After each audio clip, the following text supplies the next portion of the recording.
Greetings, families. Welcome back. Thank you so much for clicking on this video. This video, as you can tell, is from Burkina Faso. Yesterday, they have issued a decree. There's a lot involved in this news. The first one is about fertilizer. Wow, this doesn't surprise me at all.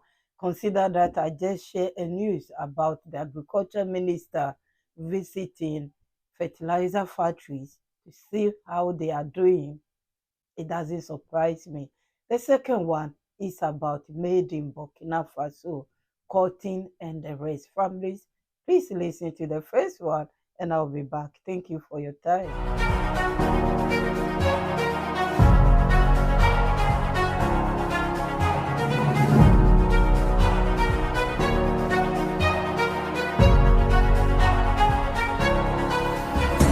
The Council has adopted a draft bill concerning the control of fertilizers. It must be said that the law, which dates back to 2007, currently presents many shortcomings due to the national and international context, which has evolved significantly. On the national level, we have the security context, which requires the state to take charge of the fertilizer issue to ensure control, from the country's entry point to the farmers' fields. We will need to establish a traceability system to prevent the inappropriate use of fertilizers by terrorists. Also, from 2007 to now, there has been the development of several local fertilizer manufacturing structures that are not covered by the 2007 law.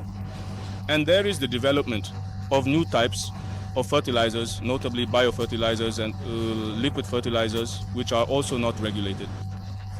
In 2024, we also created a state company, Subsidy, which is responsible for the secure supply of fertilizers to the country. So, given all these developments, it was necessary to revise the law on fertilizer control. The draft bill includes several innovations.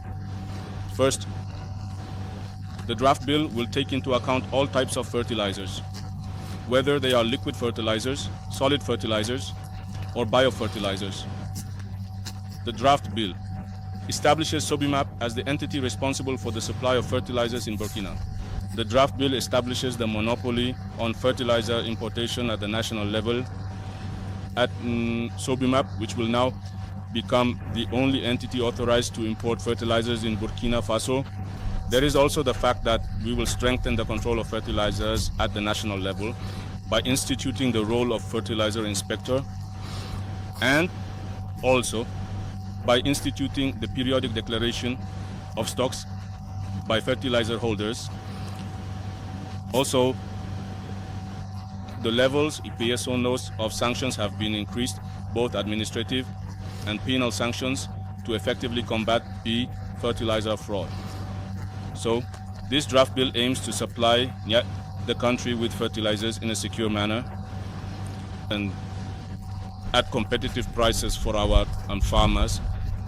It should be noted that this draft bill is part of increasing our production and also securing our lands. At the national level, Burkina Faso is a livestock country, and to fully benefit from our livestock potential, we must establish a system that allows us to be a meat exporting country, not a country exporting live animals. So the current situation of our slaughterhouses is that we do not have a centralized management structure. We have outdated infrastructures and a management system that is quite deficient. This led us to create the Faso Abattoir Agency. The Faso Abattoir Agency will be responsible for modernizing our national and regional slaughterhouses, initially by equipping them with logistics for the transportation of meat and to establish standards for the proper management of our slaughterhouses. It should be noted that currently, the Faso Abattoir Agency only considers national and regional slaughterhouses. Slaughter areas are not included, but the Faso Abattoir Agency will establish necessary standards so that we can upgrade all these slaughterhouses. The Council has adopted a decree establishing the University Hospital Center of Pala, in Bobo-Dioulasso, in the Haute-Bassin region.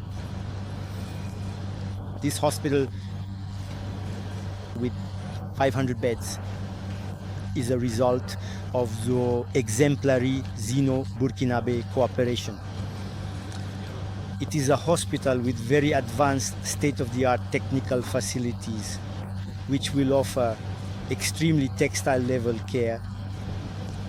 It is a hospital that will be complementary with what is already offered by the Sanosuro University Hospital, which is now outdated.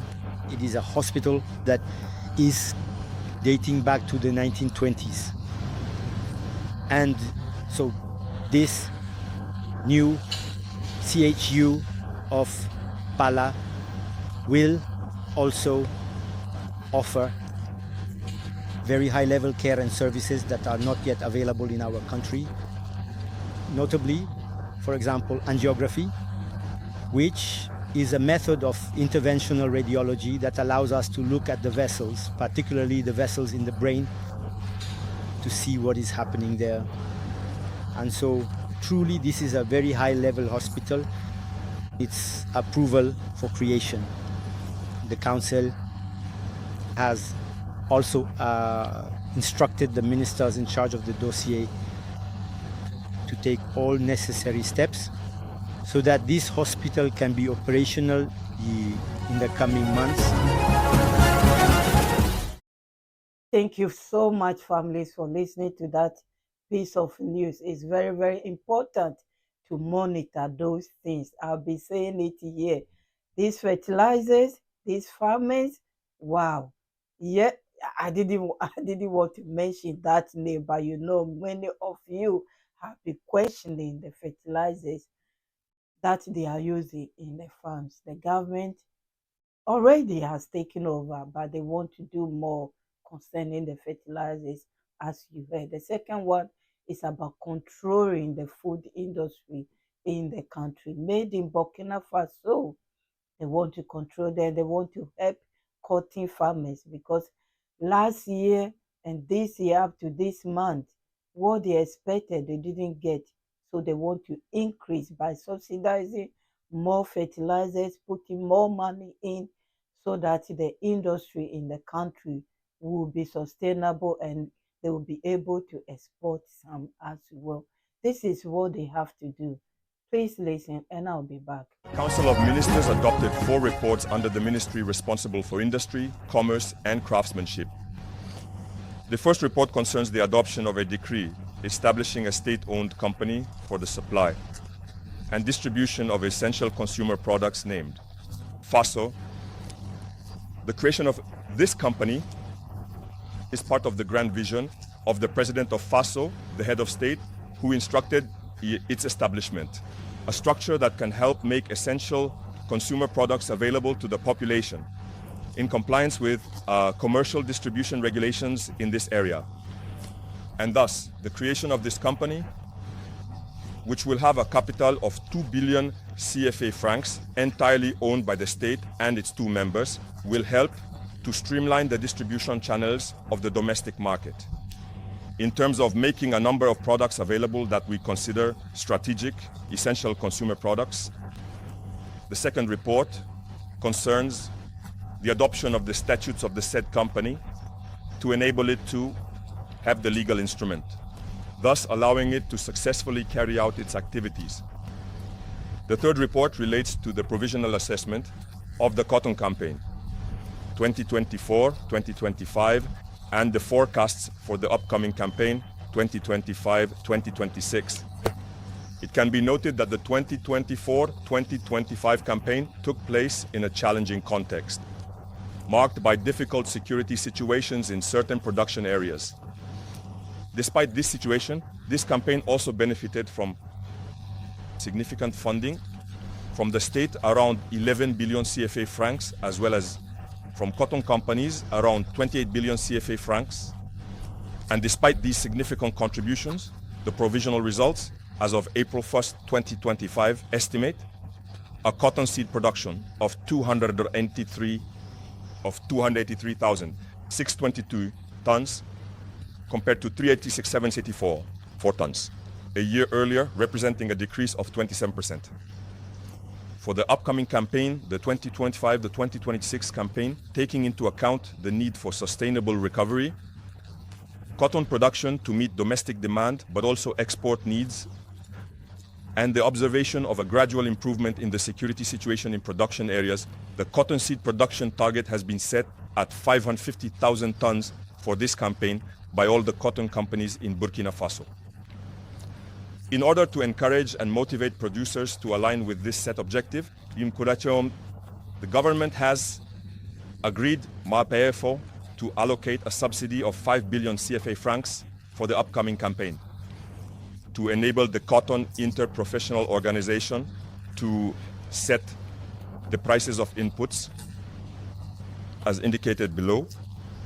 17,500 CFA francs for a 50 kilogram bag of NPKSB and 17,500 CFA francs. Also, the 50 kilogram bag of urea and 6,200 CFA francs for the dose of insecticides. Thus, significant reductions are observed to encourage the diligent producers to enroll in this set production objective. The government has also, through the Council of Ministers, approved the proposal made by the interprofessional organization, Cotton Poon, to set the purchase prices at 325 CFA francs. The kilo for first choice cotton at 300 CFA francs, the kilo for second choice cotton, and at 375 CFA francs for organic cotton. The fourth and final report relates to the adoption of a draft decree declaring the urgent public utility of the land in the dry port area, multimodal of Ouagadougou. It should be noted that the multimodal dry port of Ouagadougou is supported by the Chamber of Commerce and Industry of Burkina Faso and will eventually be an investment of over 150 billion CFA francs.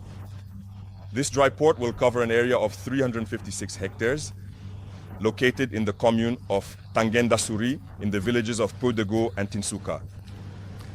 The project, having suffered for more than 10 years from uncomfortable situations due to certain actors who, for individual personal interests, hindered its proper progress, the adoption of this decree, which now declares the area of influence of this project, will allow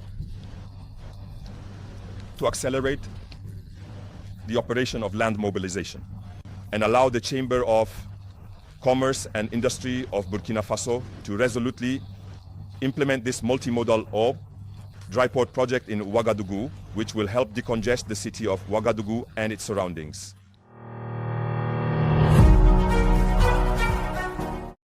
Thank you so much, families, for listening up to this stage. If you haven't seen the cutting video yet, it's on the channel. The Minister for Commerce has elaborated even more in that video what they are doing.